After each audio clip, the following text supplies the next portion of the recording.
Halo guys, selamat datang kembali di Republik Rupiah. Akhirnya pasar sudah lumayan agak tenang sedikit dari sisi Bitcoin sama Ethereum. Jadi saya bisa ngobrolin soal altcoins karena banyak dari kalian yang udah nanyain di komentar dari episode-episode biasa atau pas live stream juga tentang altcoins min, bahas lebih lanjut. Ada beberapa yang minta update soal Cosmos, Polkadot, dan ekosistem besar lainnya. Jadi hari ini kita bakal mulai dari yang ekosistem Cosmos. Kita bakal lihat tentang proposal terbaru tentang tokenomic Atom yang lagi di voting saat ini. Kita bakal lihat kehadiran blockchain baru kayak Celestia, DYDX yang mulai masuk ke sana. Terus sama kita ngelihat ada ekosistem DeFi apa yang lagi menarik dan mungkin bisa jadi pilihan altcoins buat kalian persiapan bull run nanti. Oke, let's go.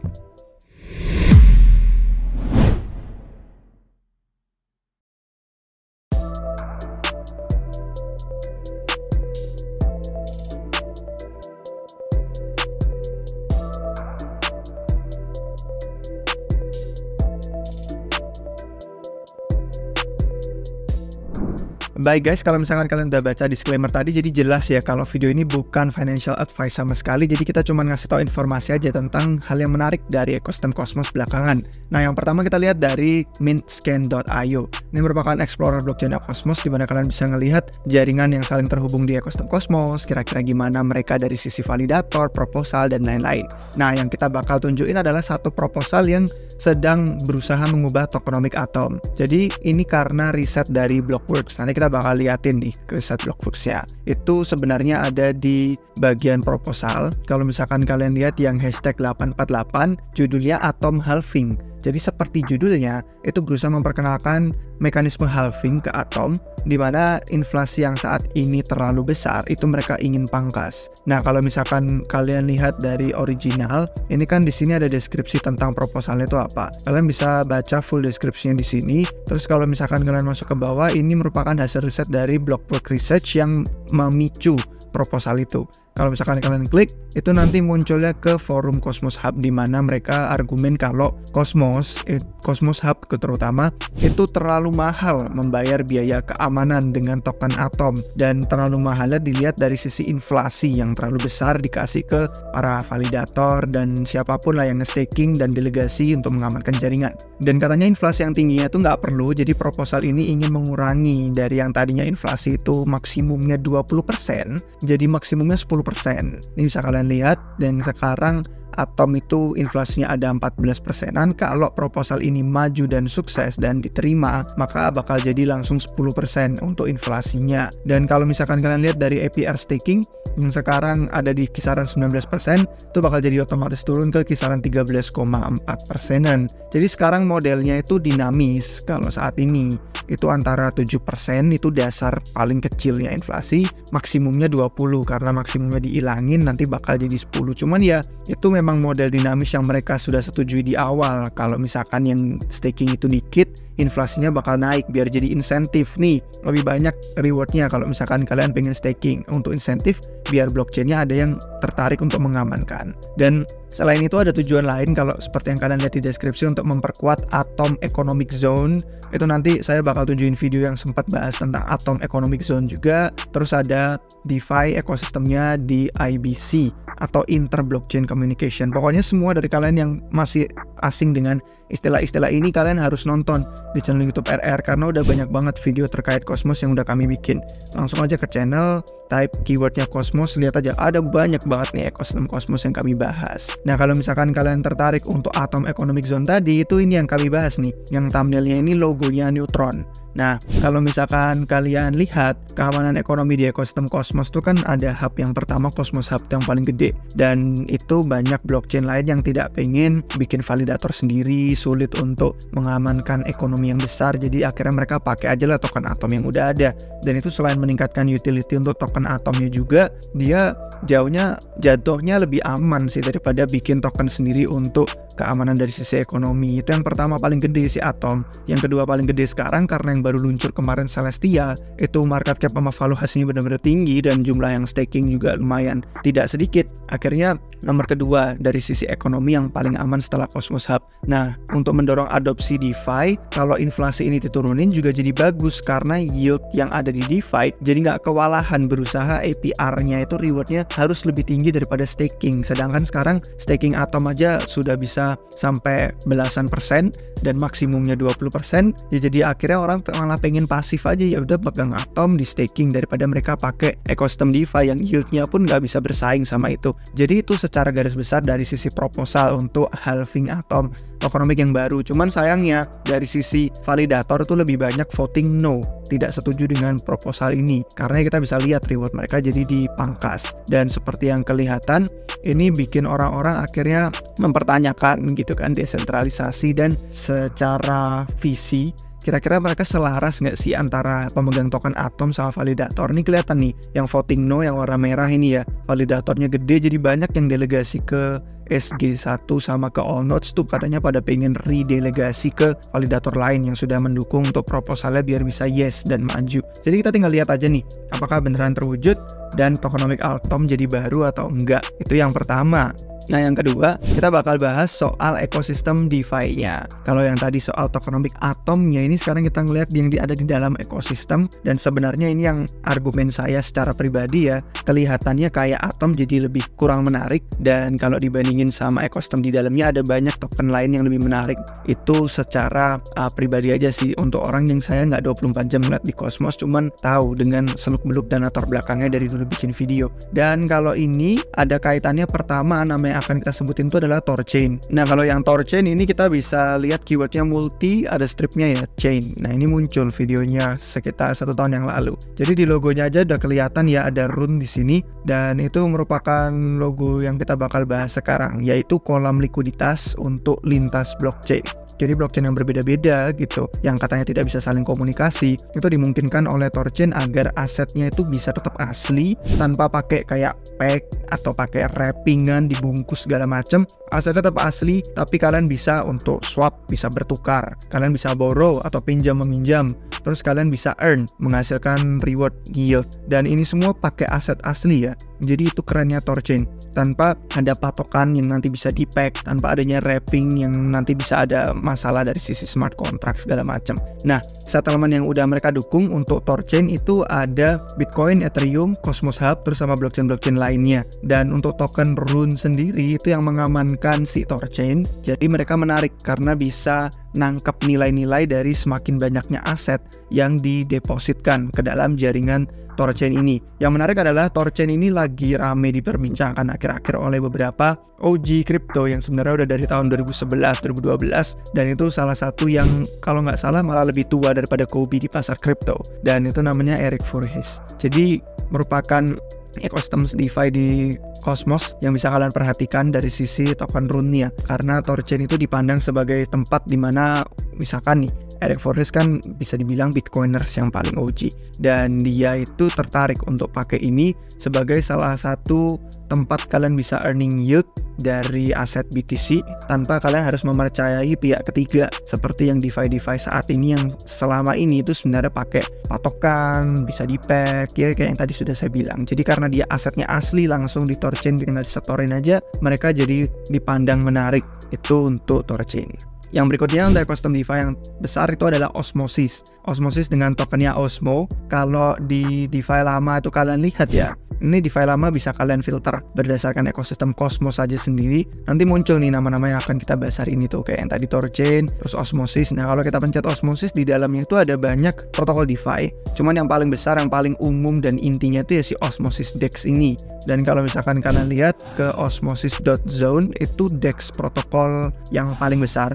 Dia EMM kayak Uniswap modelnya, tapi ini punya nama-nama lain yang bisa saling mendukung juga, meskipun tetap yang paling besar dari sisi TVL ya, sampai ratusan juta dolar, volume tradingnya juga yang paling gede, dan transfer antar blockchain yang ada di ekosistem Cosmos itu yang paling utama. Makanya orang kalau ke Cosmos pasti ke DEX-nya pilihnya Osmosis. Cuman di dalam Osmosis sendiri ya, kayak yang DeFi lama laporkan, itu ada banyak protokol lain yang namanya kayak Quasar, Mars, ini apa? Levana, terus Apollo, ya pokoknya nama-nama yang dilacak di sini ada. Kalau kalian lihat di website yang langsung juga ada tulisannya ekosistem untuk yang pengen lihat lebih lanjut. Kalau nggak salah namanya lebih lengkap, ya bener. Ini jauh lebih banyak daripada yang dilacak sama si DeFi lama. Oke, kemudian yang berikutnya adalah Kujira. Ini dengan tokennya Kuji yang lagi naik daun sekarang. Karena dari dulu mereka tuh bangun infrastruktur fintech ya, teknologi finance. Itu tadinya di Terra. kita semua tahu akhirnya dengan ekosistem Terra yang hancur. Bedanya adalah banyak builders yang tadinya dari Terra kemudian hancur, mereka jadi pada sudahlah, udah rungkat ini, kita kabur atau berhenti atau nyerah atau gimana. Kujira itu malah tetap lanjut untuk building. Mereka tetap melanjutkan apa yang tadinya mereka pengen bangun meskipun si Terra hancur. Nah, kalau misalkan kita ngeliat ke bawah, kita scroll, ini ada di bagian ekosistem. Itu protokolnya banyak di dalam Kujira. Ada Blue, ada Orca, ada Fin, ada Bow, ada Ghost, ada Pod juga. Pokoknya ada banyak, ini semua punya utilitasnya masing-masing. Kegunaannya ada yang untuk staking, ada yang untuk DEX, menawarkan limit order kayak kalian di bursa biasa, centralized exchange. Terus ada yang bisa untuk trading advance, ada yang bisa untuk pinjam meminjam, dan ada stablecoin juga yang beberapa bulan lalu tuh baru aja rilis, namanya USK. Dengan agunannya kolateral itu ada Atom, ada BTC dan ETH tapi dalam bentuk wrap. Terus ada ST-ETH-nya Lido juga untuk staking ETH yang liquid, itu juga bentuk wrap. Terus sama ada token dari ekosistem multi-chain teman kita, yaitu Polkadot. Bisa jadi kolateralnya untuk stablecoin USK. Dan ada banyak lagi namanya. Jadi untuk yang belum pernah dengar Kujira, mungkin kalian sempat ngelihat ada sedikit hype-nya dan kenaikan harganya juga dari token Kuji. Ini karena diomongin oleh orang-orang gara-gara kehancuran Terra kemarin. Yang saya udah bilang di awal, orang-orang pada kabur, tapi yang ini nggak peduli dengan dokumen di penjara, orang-orang kabur, justru mereka tetap pengen building. Ya udahlah, kalau yang tadinya blockchain tempat mereka tinggal itu hancur, kenapa mereka nggak bikin blockchain sendiri? Akhirnya sekarang Kujira menjadi layer 1 sendiri itu. Dan kalau misalkan kita lanjut lihat di DeFi lama, ada banyak dari filter Cosmos itu nama-nama yang kita nggak bakal bahas hari ini karena apa? Saya masih kurang tahu dibandingin sama nama-nama kayak Thorchain, Osmosis, Kujira tadi. Ada nama kayak Kronos, Kava, terus ada juga Kanto ini sebenarnya udah mau pindah ke Ethereum ke jadi layer 2. Jadi mungkin nanti dia nggak bakal masuk di filternya lagi. Neutron, nah ini Neutron yang tadi udah saya sebutin di awal ya. Untuk yang pengen bahas tentang update ekosistem Cosmos itu kan tentang zona ekonomi barunya itu punya Neutron. Nah ini di sini untuk yang pengen nonton Neutron lebih lanjut, biar saya nggak ngabisin terlalu banyak waktu untuk hari ini. Nah kemudian yang berikutnya itu ada UMI, ini ganti nama jadi UXChain setahu saya. Terus ada Injective dan ya nama-nama lain. Makanya kalau misalkan pengen mendalami ekosistem Cosmos lebih lanjut, kalian bisa ngelihat di DeFi lama atau di mintscan.io yang pertama saya pakai untuk lihat proposal token Atom baru tadi. Nah sekarang kita langsung bahas tentang kehadiran blockchain baru yang kalau tadi di awal kita bahas yang sudah lama ada di Cosmos, sekarang yang baru aja masuk dan lahir dan launching di Cosmos. Pertama adalah DYDX. DYDX chain ini sebenarnya kalau kita lihat kelahirannya awalnya di Ethereum sebagai DEX terbesar untuk derivatif, dan tadinya dia dipower sama Stackware, teknologi layer 2. Cuman secara konsisten dia kan megang 50% share pasar derivatif, dan dia yang populer, volumenya aja kumulatif itu menghasilkan lebih dari $1 triliun. Mereka jadi ngelihat kebutuhan untuk jadi blockchain sendiri, dari keperluannya desentralisasi, dari keperluan produk yang lebih luas, dan scalability juga mereka lihat pengen lebih terbebas sih daripada sebagai layer 2 Ethereum. Makanya mereka mengumumkan kepergian dari layer 2 Ethereum pas Juni 2022 kemarin. Terus sekarang sudah berhasil pindah jadi app chain istilahnya, blockchain khusus aplikasi berbasis teknologi Cosmos. Itu yang mereka pakai. Kalau Anda yang pengen baca lebih lanjut, langsung di websitenya dydx.exchange untuk pengumumannya. Nah ini menurut saya jadi ujian besar untuk tesis app chainnya Cosmos. Kalau DYDX sukses, lebih banyak aplikasi mungkin pengen jadi blockchainnya sendiri. Peluncuran DYDX chain ini juga memungkinkan tawaran produk yang lebih baik, utilitas token DYDX-nya juga meningkat, sama desentralisasi membaik. Karena yang kayak kita tahu layer 2 itu tidak sedesentral blockchain layer 1 yang dibangun dengan baik. Dan nilai itu bisa masuk ke token DYDX akhirnya. Yang kemarin tuh gila-gilaan sih airdropnya tuh luar biasa banyak sebagai kami salah satu yang menggunakan DYDX awal. Dengan konfirmasi juga ada dari DYDX Foundation, dia itu mengkonfirmasi kalau 100% dari biaya transaksi DYDX chain itu bakal diberikan ke validator sama ke yang staking token DYDX. 100% dikasih. Jadi mekanisme tokennya baru, token DYDX lebih menarik sekarang untuk dipantau sebagai altcoins menjelang bull run, dan itu semua dibayarkan dalam bentuk USDC katanya. Jadi validator, staker, dan lain-lain, terimanya langsung stablecoin, bukan terima hadiah dalam bentuk yang volatil harganya. Jadi itu untuk update tentang DYDX. Cuman kalau DYDX nggak berhasil ya tesis app chain-nya Cosmos tuh jadi dipertanyakan kembali. Dan bisa apa enggak nih DYDX chain menangkap peluang DeFi yang baru?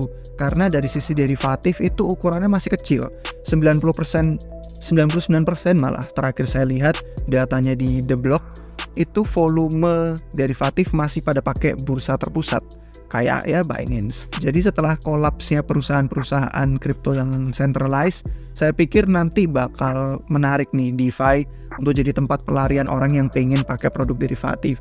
Cuman pertanyaannya DYDX bakal jadi platform yang terbesar apa enggak? Sekarang dia terbesar, dan sekarang dia DYDX aset kripto yang paling besar juga nilainya. Cuman tinggal lihat aja kalau semakin besar persaingan dan kompetisinya, apakah mereka tetap yang di puncak. Oke, kalau kita udah lihat DYDX, yang terakhir akan kita bahas yaitu Celestia, yang kalau misalkan kalian ngelihat di CoinGecko mungkin lagi trending, dan mungkin kalian ngelihat harga sama valuasinya juga bener-bener sudah naik 2 kali lipat lebih ya sejak airdrop kemarin. Nah, Celestia ini peluncuran jaringan baru yang tokennya sebenarnya memang bikin hype kemarin karena baru meluncur. Tapi kalau kalian ngelihat di YouTube kami, itu pembahasannya udah banyak banget soal Celestia. Kalau nggak salah, untuk pembahasan Celestia itu kalian nggak bisa cari pakai keyword Celestia. Ya mungkin bisa sih, karena ada yang kami kasih di judul sama di deskripsi. Ada beberapa muncul. Tapi kalau pengen lebih lengkap, kalian langsung ketik aja modular. Nah, ini lebih banyak lagi nih. Bahasan Celestia udah berkali-kali, udah dari tahun lalu kami bahas sejak membahas tentang solusi skalabilitas blockchain ya. Dan kalau misalkan kita lihat, ini naratif relatif baru karena orang-orang baru dengar token. Tapi kalau buat Rp10 dan yang setia nontonin ini udah lama. Dan karena dia menawarkan pendekatan baru, kalian jadi harus bisa memahami itu bedanya modular sama pendekatan integrated. Itu udah ada perbandingannya. Kalau kayak ini ada integrated aja deh. Nah, ini dia. Ini kita bandingin tuh blockchain modular tuh kayak layer 2 di Ethereum atau kayak si Celestia, kemudian dibandingin sama integrated yang kayak Solana atau kayak Monad yang baru mau luncur. Jadi bedanya dengan modular, Celestia itu memisahkan fungsi inti blockchain dengan fokus pada ketersediaan data. Jadi dia berusaha untuk memudahkan roll-ups atau layer 2 yang sekarang di Ethereum mau verifikasi sama mau kirim data itu mahal. Di Celestia bisa lebih murah, lebih cepat, lebih scalable, dan secara jangka panjang semakin bertumbuh blockchain memang perlu riwayat data yang lengkap untuk keamanannya. Jadi Celestia berusaha memudahkan itu dari sisi modularnya. Sedangkan kalau kayak Solana dan Monad kan ya kriteria hardware jauh lebih tinggi, tapi dengan sisi integrated dia lebih ramah pengguna, bisa dibilang UI UX-nya, karena nggak perlu bridging, pindah-pindah jaringan, dan kawan-kawan. Itu bisa kalian nonton lebih lengkap di sini, perbandingan modular sama integrated. Tapi narasi Celestia itu yang dia ambil. Dan kalau ngomongin token, TIA memang menarik banyak perhatian, karena meluncur dengan FDV atau fully diluted valuation yang luar biasa tinggi banget, dan sekarang masih naik. Kalian lihat di CoinGecko aja peringkatnya udah masuk ke top 100 cepet banget sejak kelahirannya. Dari yang tadinya airdrop kalau nggak salah di kisaran $2, sekarang udah $5,3. Dan itu kenaikannya sampai bikin fully diluted valuation-nya 5,4 miliar loh. Itu gede banget sih. Dan 7,6% token TIA kemarin di airdrop ke komunitas. Jadi ada banyak dari kalian yang mungkin udah jual di bawah, ada yang masih hold sekarang, ada yang masih staking, jadi ngerasa lebih mantep karena semakin harganya naik juga kalian bisa TP di atas. Cuman ya itu dia, untuk token TIA ini memiliki utilitas yang produktif. Pertanyaannya, apakah valuasi peluncuran awal ini yang tinggi banget, kalian bandingin market cap-nya cuma 700 juta tapi FDV-nya udah 5 miliar, itu masuk akal nggak untuk harga dan valuasi saat ini dibandingkan dengan adopsinya yang masih belum kelihatan? Kemarin dibandingin tuh sama Messari ya, ada gambarnya, katanya kalau mau valuasi 2,75 miliar dolar, yang mana sekarang kita udah hampir 2 kali lipatnya dari angka itu. Celestia itu harus bisa adopsi 2 kali lipatnya roll up yang ada di Ethereum. Kalau berarti sekarang udah 2 kali lipat, matematikanya bener nggak ya 4 kali lipat? Jadi harusnya untuk ngejustify atau membenarkan valuasi setinggi itu. Nah, itu yang buat pertanyaan aja. Kalau ada yang tertarik untuk masuk ke TIA, dan kalian harus hati-hati dari sisi tokenomiknya juga, karena ada banyak inflasi dan lain-lain. Cuman masih 1 tahun dari sekarang sih kalau nggak salah untuk inflasi yang besarnya. Jadi sekian guys untuk hari ini tentang update dari ekosistem Cosmos. Kalau mau nyebutin nama banyak lagi sebenarnya yang bullish, cuman ya itu dia, karena kita masih dalam proses riset, ada nama-nama yang belum bisa kita bahas kayak Namada, itu blockchain khusus privasi, ada Anoma yang menawarkan tren baru, nama istilahnya Intense, terus banyak lagi di dalam Intense, di dalam Anoma itu juga, dan kemungkinan besar kita bakal upload lebih dulu di dashboard member RR sebelum bisa kita bikin video YouTube-nya. Karena banyak yang request untuk update altcoins dan ekosistem yang mereka pengen lihat ke depannya gimana. Jadi kita bakal utamakan itu dulu, dan kalau pengennya artikel tertulis lebih cepat kami proses, silahkan gabung jadi member RR. Ada di website rebelgruppia.com, di bagian join member, kalian bisa dapetin fitur-fitur lain juga. Selain dari riset proyek kripto awal, jauh sebelum masuk YouTube, sebelum orang-orang tahu, sebelum tokennya hype dan tokennya dibeli dan diserok rame-rame, kita udah bahas dulu dari sisi teknologi dan fundamentalnya kayak apa. Kalian bisa lihat update porto kita secara tim Rebel Rupiah, update porto masing-masing, saya, Yudi, Musa, dan analis lain, kemudian sama peluang-peluang berbagai macam dah, kayak airdrop, video tutorial, ICO, perpustakaan, dan rangkuman komentar pasar kayak analisis on-chain dan lain-lain itu lengkap. Jadi itu untuk hari ini, terima kasih untuk nonton sampai akhir guys videonya. Jangan lupa kasih jempol kalau kalian suka, jangan lupa subscribe biar gak ketinggalan video baru dari RR. Sampai jumpa di video berikutnya guys, cheers.